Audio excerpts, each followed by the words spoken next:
Mais j'ai vraiment tellement pas l'air naturel, c'est horrible. Ce dimanche 5 octobre, j'ai pris un train pour Le Mans et avec mon frère et mes amis, on s'est rendu au GP Explorer de Squeezie. Et cet événement a littéralement changé ma vie. Je n'ai pas participé à la course, vous m'auriez vu. J'étais pas dans le staff et j'étais pas parmi les invités de marque. J'étais une simple visiteuse et pourtant cet événement m'a vraiment marqué et pour une raison très particulière. Quand je vais vous raconter tout ça, ça va pas faire beaucoup de sens mais patientez. Restez avec moi. Donc, le dimanche 5, je me suis levée, comme chaque matin. Je me suis préparée, j'ai pris mon sac, mon frère... Tu veux dire quelque chose? Et nous sommes partis rejoindre mes amis à la gare Montparnasse.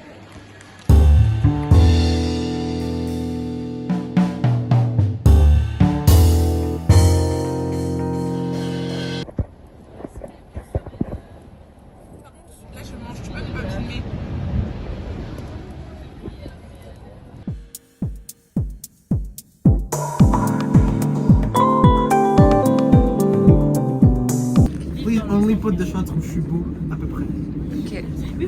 Mais t'es toujours beau. Et toi, t'as quelque chose à dire? T'as quelque chose à dire?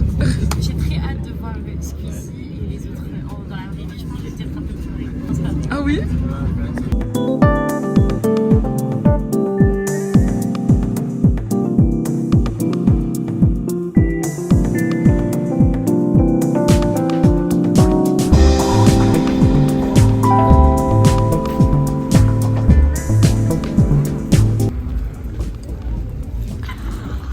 Est-ce que tu as quelque chose à dire? Je suis très contente. Je suis très excited.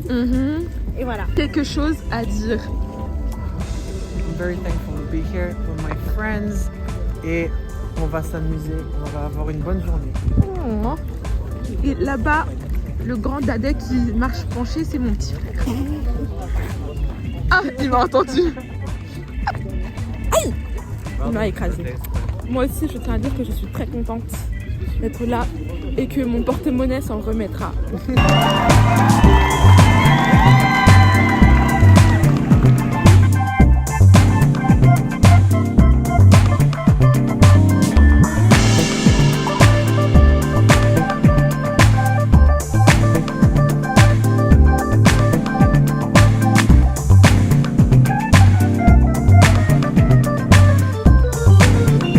Ok, Aïda, thoughts?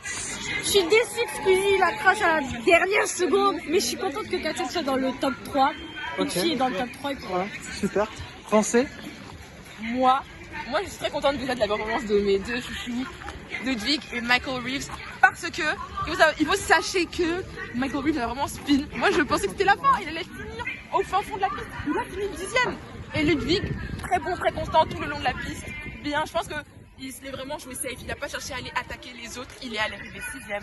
C'est ce qui m'attend. C'est à quoi je m'attendais. Ma plus grosse déception, c'est Squeezie. On l'a volé. Coucou. Tu veux dire quoi? Salut, c'est. Vas-y. Hein? Je marche pas vite. Comment ça, je marche pas vite? Je marche vite, moi.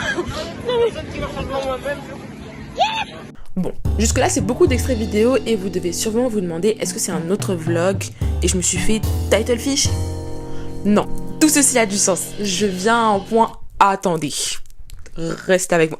Restez avec moi. Et du coup, la journée s'est déroulée. On a visité le village, on a pris des photos, on a regardé les courses et les événements juste avant les cours. Et c'était super. Tout était bien organisé, l'événement était top, il n'y avait pas de galère. Donc, la course est terminée, les gagnants ont été annoncés et on s'est rendu sur la piste pour pouvoir aller regarder le podium. Et c'est là que ça a fait sens. Et je sais pas si c'est le soleil qui se couchait sur la piste, voir la foule en délire se précipiter en courant vers le podium, ou le fait que j'étais vraiment entourée de mes amis et de mon petit frère. Et c'est là que j'ai vraiment été prise d'un sentiment d'épiphanie, et que ça m'a frappée. Il faut savoir que cette idée de chaîne YouTube et de création de différents médias, elle est pas récente. Ça va faire 3-4 ans que j'y travaille et que j'y réfléchis. Et j'ai jamais réellement rien fait, ni rien tenté durant ces 3-4 ans, parce que je suis quelqu'un d'extrêmement timide. Je sais pas si ça se voit. Et j'ai une peur irrationnelle que les gens me voient en train d'essayer. Je n'ai pas envie que les gens me voient en train d'essayer et d'échouer en train d'essayer. Alors que ça fait partie de la vie.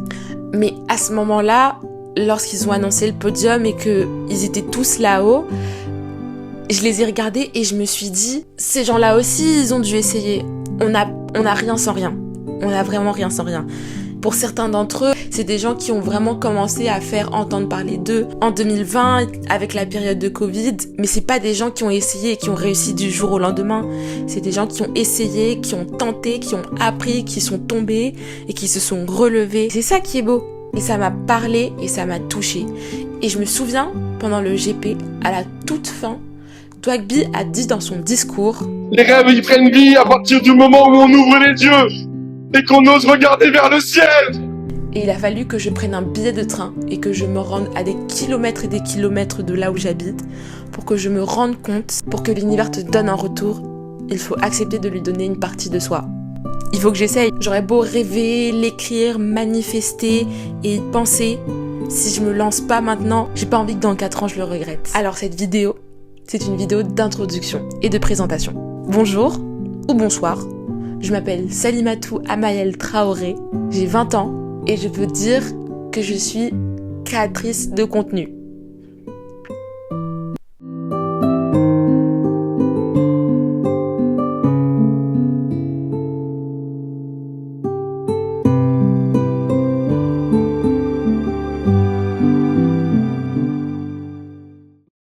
Mais, Loki, moi je vous dis projet 2026, souvenez-vous de moi. Souvenez-vous de moi, comme ça, les gens qui verront cette archive, ce sera en mode genre Internet Archive ou Lost Media. Tu sais c'est quoi même Lost Media? Oui. C'est quand genre tu vois où ma Internet footprint va être tellement grande qu'on ressort dans 2-3 ans là. On ressortira ça en mode waouh, elle a vraiment manifeste son futur. Slay, comme Dochi. Voilà. Je vais manifeste et je vais m'y mettre aussi parce que c'est bien de manifester, mais si Oui. tu filmes rien, tu montes rien et tu fais rien. Ouais. Il n'y a pas grand chose qui se Voilà le passe. podcast. Tout. Ouais.